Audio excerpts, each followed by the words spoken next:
Flu vaccine, yes or no? I get this question a lot. So let's address that in this show here. First off, I'm not giving medical advice. This show is not about giving you medical advice. Any medical decisions are up to you and your doctor. This is just an informational show. I want to provide you with data so you can make an informed choice about the flu vaccine. I understand that some of you don't have a choice. You have a job that requires you to get the flu vaccine, military, healthcare, and so forth. However, you might have a choice on the type of flu vaccine that you can get, and you can make those decisions. You might choose to get or opt for a cleaner flu vaccine. More on that in a moment if those choices are available to you. First thing on our list is go to our cdc.gov, Centers for Disease Control.gov, and you can start to check out some great information about any vaccine that you can receive in this country, including the flu vaccine. So go to the cdc.gov, and you can put in this word, because this is one of the concerns, is avoiding neurotoxins, things that kill brain cells. One of them would be mercury, and another one is aluminum. So you can go to the cdc.gov website, and you can put in Thimerosal in flu vaccine. Thimerosal is the name for the mercury preservative in vaccinations, including the flu vaccine. So you want to watch for that. If that's something that you don't want to have put in your vein, that could be a good idea. So you could look for that. There are other flu vaccines that have formaldehyde. Now, formaldehyde is a known carcinogen. It is listed as such, so you want to look at that. Many flu vaccines are produced from egg material. So if you have a sensitivity to eggs, there you go. Many people have told me that they get an egg-free flu vaccine, but that doesn't necessarily mean that it is a mercury-free or aluminum-free or formaldehyde-free or a polysorbate 80-free flu vaccine. So you want to look at that as well. Personally, I would also look at a flu vaccine that is MSG-free, monosodium glutamate-free flu vaccine. Wow, that was a mouthful of English language here. But look for those words and then opt for something cleaner.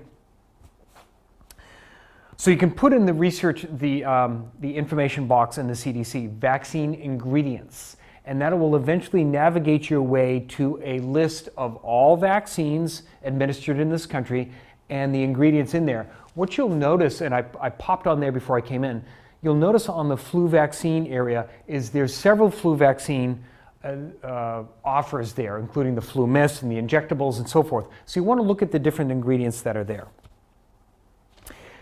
Just so you know, I looked this up. The International Agency for Research on Cancer, or IARC, does list formaldehyde as a human carcinogen. So again, if you don't want something that's considered a human carcinogen injected into your veins, you might want to look at that and select differently. Polysorbate 80, you want to look at that. From a side effect standpoint, the Guillain-Barré syndrome, GBS, is very rare, but is a possibility. You can look on the CDC website and do a little bit of homework. So this is right off the CDC website. Thimerosal and flu vaccine, question and answers. What is thimerosal? It's an ethyl mercury-based preservative used in vials that contain more than one dose of a vaccine. This is what you would pay attention to, multi-dose vials. And it prevents germs, bacteria, and fungi from contaminating the vaccine.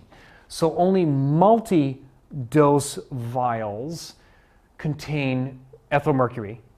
Single-dose ones do not. Do flu vaccines contain thimerosal? Flu vaccines, again, in multi-dose vials contain thimerosal to safeguard against contamination. Most single-dose vials and pre-filled syringes of flu shot and the nasal spray flu vaccine do not contain preservative because they're intended to only be used once. So kind of as a quick and easy thing to keep in mind, you would opt for a single-dose vial if you so choose, and the nasal spray flu vaccine if you so choose, if you want to. But keep in mind that the nasal one, like a flu mist, can contain MSG, and it might be produced on egg media. So if you have sensitivity to egg, you need to look at those things. And you also want to be sure that there's no, if you so desire, that there's no aluminum in there, and formaldehyde. Again, you want to look at those things too. Again, they're used for contamination prevention. Let's see, where can I learn about more about thimerosal? You can, again, go to the CDC website and put in thimerosal in vaccine. So that's number one. Number two, there are reactions, and right on the CDC website on number two is they recommend if you do have a reaction, then you go to the VAERS, which is the Vaccine Adverse Event Reporting System. Their links are right on the CDC, or you could just put in the search box of Google or whatever that you use for a search engine, and put in Vaccine Adverse Event Reporting System, or VAERS. Your doctor can do it, or you can do it. I checked that today. You can do it as an individual right on the website. If there is a serious injury from vaccine, which from the flu vaccine is extremely rare, but there is an organization, a department called the National Vaccine Injury Compensation Program, National Vaccine Injury Compensation Program, and you could look into that if necessary. Number three, if you want to, you can look for a clean vaccine. You can do a search. I did a search before I came in, and there's a lot of things that are out there. One thing that I looked at is something called Flublok, F-L-U-B-L-O-K, Flublok. It's still a flu vaccine, but on there, and again, do your homework, look a little deeper than I did, but in there they say, nope, we don't have mercury and aluminum preservatives. It's not, some of these are not grown on egg media.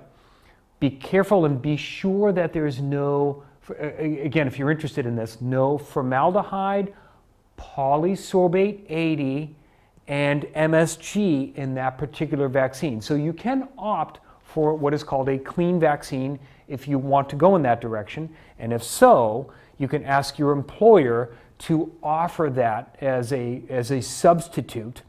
I don't know how much flexibility you'll have with healthcare. I don't know how much flexibility you'll have with the military, but you can at least look into that.